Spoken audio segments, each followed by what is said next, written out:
பெரியாரும் அண்ணாவும் கொடுத்த அடையாளத்தை மத்திய அரசு அழிக்க நினைப்பதாக அமைச்சர் அன்பில் மகேஷ் பொய்யாமொழி தெரிவித்துள்ளார். பள்ளிக்கல்வித்துறை அமைச்சர் அன்பில் மகேஷ் பொய்யாமொழி எழுதிய தேசிய கல்விக் கொள்கை 2020 எனும் மதயானை நூலின் மக்கள் பதிப்பு மற்றும் மின்னணு பதிப்பு அறிமுக விழா சென்னை வேப்பேரியில் உள்ள பெரியார் திடலில் நடைபெற்றது.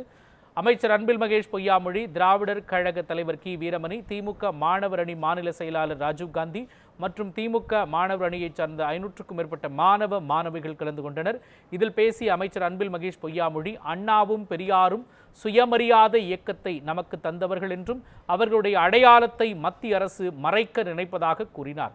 தொடர்ந்து திராவிடர் கழக தலைவர் கி வீரமணி பேசுகையில், எந்த கொம்பனாலும் திராவிடத்தை அழிக்க முடியாது என்றும் திமுகவை சார்ந்த ஒவ்வொருவரும் தேசிய கொள்கை 2020 என்னும் மதயானை புத்தகத்தை பரப்ப வேண்டும் என்றும் கூறினார். நம்மை ஒன்றிய அரசு எப்படிலாம் எப்படிலாம் நம்ம முடிச்சுக்கணும், எப்படி விழிப்புணர்வு நாம் இருக்க வேண்டும் என்பதை அவர் சொல்றார்.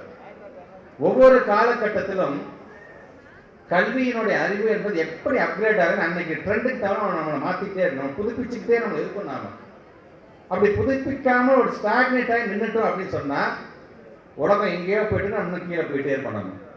ஆக நம்ம உலக அறிவோட சேர்ந்து நான் கம்ப்ளீட் பண்ணோம். அடுத்த ஸ்டேட்டோட சொல்றது, நான் அடுத்த கண்ட்ரியோட சேர்ந்து நம்ம போட்டி போட்டால்தான் நம்ம பிள்ளைங்க அடுத்த கட்டத்துக்கு உடனே கொண்டு வருவதற்கு அது பயனுள்ளதாக இருக்கும்.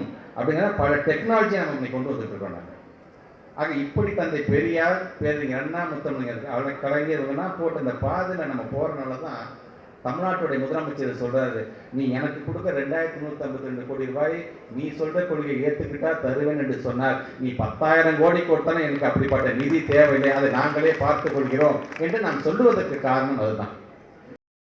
ஆங்கிலத்தில் இதுதான் அண்ணா வழியில் அயராது உழைப்போம் முதல்ல எடுத்தார் போராம.